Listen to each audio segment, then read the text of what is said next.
Olá pessoal, aqui é a professora Luane falando e nós estamos aqui para a nossa aula de reposição, que vai tratar do consumo de animais silvestres e o risco de contaminação por vírus. Então, em pleno sábado, como eu já expliquei para vocês, que nós estamos precisando repor algumas aulas. Então, a nossa aula ela vai tratar justamente da questão da origem de alguns vírus que chegaram até os humanos e eles têm a sua origem nos animais silvestres, mais especificamente. Então, essa aqui é uma manchete que saiu logo quando a pandemia estourou aqui no Brasil, em meados de março, que trazia como título a importância da gente não esquecer da origem do coronavírus e que tínhamos que parar o tráfico e o consumo de animais silvestres, tá? Então, como é que tudo começou? Acredita-se, pessoal, que o coronavírus ele tenha sido transmitido para os humanos, provavelmente através do consumo de alimentos, como os morcegos e o pangolim, que é esse animalzinho aqui, que lembra um pouquinho de longe o tatu daqui do Brasil. Então, esses animais apresentam o coronavírus em seus corpos e provavelmente chegou até os humanos porque muitas pessoas se alimentavam desses animais aí. Mas assim, era tanta gente assim comendo esses bichos? Então eu respondo logo que era assim. Era muita gente comendo desses bichos. Mas você pode perguntar, mas por que estavam comendo justamente esses bichos? Passando fome, é? Pra que comer esses bichos? Não tinha carne em casa, não. Então, gente, eu também respondo que sim, essa galera também tem um histórico de passar fome e por conta disso precisar se alimentar desses animais silvestres, tá? Caçar esses animais na floresta e se alimentar desses animais. Mas como é que isso aconteceu? Então, em meados da década de 1960, lá na China, tinha um líder chamado Mao Tse-tung que ele visava dividir igualmente toda a comida produzida pela população. Então, assim, todos os grãos produzidos pelos agricultores, tudo era recolhido. Ou seja, se você plantasse, você tinha que entregar tudo para o governo. E o governo é que ia se encarregar de distribuir os alimentos para a população de forma igual. Acontece que essa comida que deveria ter sido distribuída igualmente não era distribuída igualmente. Então, muitas pessoas que eram inimigos políticos do Mao Tse Tung, por exemplo, estavam passando fome. Qualquer pessoa que se opusesse ao governo era espancada, torturada e, consequentemente, também passava fome. Então, não tinha essa questão da distribuição igual da comida. E nisso a China passou por uma crise alimentar onde milhões de chineses morreram de fome. Milhões, tá? Cerca de 45 milhões. E tudo isso está relatado num livro chamado A Grande Fome de Mao, que conta a história dessa catástrofe, das pessoas passando fome e sofrendo no meio desse regime desse líder Mao Tse Tung. E aí, para escapar da fome, esse livro também relata que as pessoas começaram a comer animais silvestres dos mais variados, tá? Inclusive morcegos e o pangolim. E também tem relatos de canibalismo, então as pessoas começaram a comer os próprios mortos. Então, assim, para não passar fome, a pessoa comia o que tinha. A realidade muito triste, mas que infelizmente aconteceu. E com isso acabou virando uma certa cultura, porque se você pode ver, gente, 1958 a 1962 não faz tanto tempo assim. Provavelmente, vocês conhecem pessoas que nasceram nessa época. Os avós de vocês ou bisavós de vocês nasceram nessa época. Então, só fazendo a conta rápida, estamos em 2020, menos 1958, são 62 anos. Então, assim, vocês conhecem pessoas de 60 e poucos anos. Com certeza conhecem, tá? Então, assim, não é algo que aconteceu muito no passado para trás, não. É recente. Aqui é um exemplo do que seria um mercado fresco lá na cidade de Wuhan, lá na China. Mercado fresco por quê? Porque os animais eles são armazenados vivos. Então a pessoa chega, compra os animais, escolhe, e aí eles são abatidos lá na hora, mata lá na hora e entrega para o comprador. Então, aqui está um exemplo de peixe, mas assim, morcegos são mantidos vivos, pangolins são mantidos vivos, é o que a gente chama de mercado fresco. Tá? Então, essa prática de comer animais lá ainda persiste. Muito embora essa prática esteja mudando, principalmente agora diante dessa pandemia. Então, questão de cachorro, que também serve de alimento lá na China, tem muita gente que hoje já não come isso, tá? Já não come cachorro, já não come morcego. Está diminuindo ao longo do tempo e acredito que agora que dessa vez é que vai diminuir mesmo. Justamente por conta da consequência desse vírus que atingiu todo mundo. Só que, muito antes da pandemia acontecer, meus amores, os cientistas avisaram do perigo, tá? Então, aqui eu trago para vocês um print de um artigo que saiu em 2007, outubro de 2007, ou seja, 13 anos depois, antes, aliás, 13 anos antes da pandemia acontecer, que fala de uma síndrome respiratória aguda severa causada pelo coronavírus e que está emergindo e reemergindo, ou seja, tipo assim, enquanto aconteceu em 2003 um surto lá na China da SARS, que é a síndrome respiratória aguda, e que estava para surgir um novo surto, dessa vez através de um novo vírus. E nas conclusões do artigo, eles falam aqui, ó, ele faz a segunda pergunta: será que nós estamos prontos para uma reincidência da SARS, que é a síndrome respiratória aguda, que é uma sigla em inglês? E aí ele diz aqui, ó, as coronaviroses, porque o coronavírus é uma família de vírus, tá? Esse que está nos assolando é o Covid-19, tá? Então é um dos tipos de coronavírus, mas de toda forma faz parte da mesma família. E ele diz aqui: coronaviroses são bem conhecidas pela recombinação genética, o que pode levar a novos genótipos. Novos genótipos seriam novas variedades, tá? Então, ele está falando aqui que recombinações genéticas do DNA desse vírus faz com que ele se modifique e aí novos tipos de vírus vão surgindo. E aí ele fala aqui também, ó, a presença de um grande reservatório de SARS-CoV, de vírus SARS-CoV, nos morcegos, tá? Ele já fala aqui, ó, que os morcegos são reservatórios desse vírus, junto com a cultura de comer mamíferos exóticos no sudeste da China, no sul da China, é uma bomba relógio. Então, assim, em 2007, minha gente, esse artigo saiu. Tá em inglês? Esses podem dizer, tá, professora, não é todo mundo que lê inglês.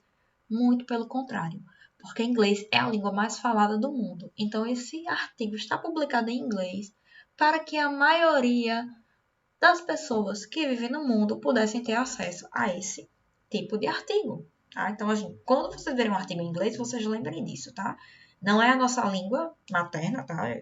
Não é todo mundo que sabe, que entende inglês aqui no Brasil, mas é a língua mais falada no mundo todo. Por isso que a maioria dos artigos é publicada em inglês. Mas assim, só para vocês saberem que esse artigo foi publicado 13 anos atrás.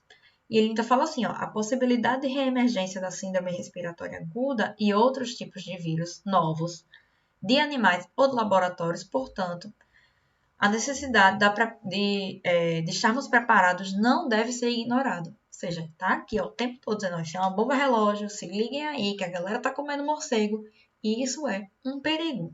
Mas, né, ninguém deu ouvidos, por isso que a gente tá nessa pandemia agora.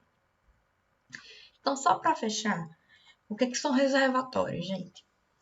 Reservatórios, se você imaginar, é algo que vai reservar, que vai guardar alguma coisa. Então, animais são chamados de reservatórios porque eles vão apresentar o vírus dentro deles, né, nos corpos deles, transmitem entre si, entre as próprias espécies, tá? De morcego para morcego, de coelho para coelho. Só que pode acabar passando para outras espécies, em caso de perturbação no equilíbrio do ecossistema. O que vem a ser o equilíbrio do ecossistema? A perturbação no equilíbrio do ecossistema, gente. Tá lá os animaizinhos cuidando da vida deles. De repente o pessoal começa a desmatar. De repente o pessoal começa a caçar.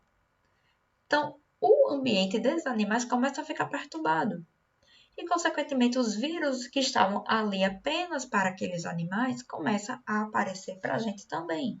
Porque nós estamos invadindo o hábitat desses animais. Os seres humanos estão invadindo, desmatando, caçando esses animais e as consequências têm sido severas.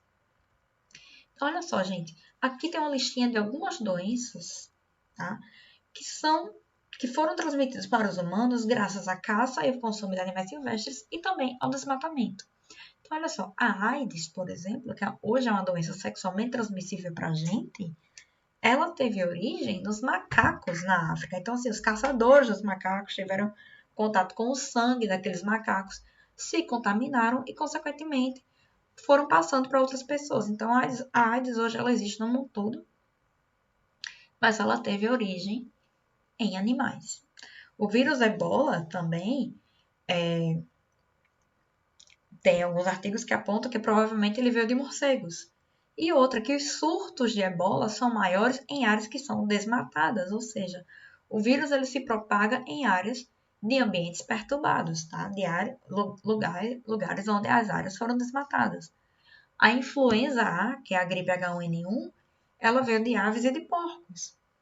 A malária que tem aqui no Brasil, tá? Principalmente na região da Amazônia, ela é transmitida em locais onde teve desmatamento. Então, assim, é transmitida por mosquitos e os mosquitos das áreas desmatadas eles se propagam com muito mais facilidade na população. Então, quando você desmata uma área, você está dando a chance do mosquito sair dali, porque você está tirando a casa dele e chegar na zona urbana, chegar na cidade. Mesma coisa com a febre amarela, tá? Que também é transmitida por mosquitos. E antigamente, febre amarela era o tipo de doença que só pegava quem morava enfornado dentro de uma mata fechada. Hoje não é mais assim. E a síndrome respiratória aguda, que é a SARS, também por morcegos, tá? Então, só para deixar claro, perturbação do ambiente gera consequências, dentre as quais estão todas essas doenças aí, que estão relacionadas com origem a animais silvestres e a áreas desmatadas, ou seja, mexer com quem está quieto não é certo, tá? Então, assim, gente, por que o coronavírus está assolando o mundo todo e até agora não tem vacina? Porque, primeira coisa, o nosso corpo não tem um histórico de ter contato com esse tipo de vírus, tá? Então, a gente não tem defesas próprias para combater o vírus imediatamente. E assim, um hospedeiro que não tem defesa é um prato cheio para qualquer vírus, bactéria, verminose que queira se propagar em ritmo astronômico. Lembrando que seres humanos existem por todo o planeta e viajam consequentemente. Então, assim, né?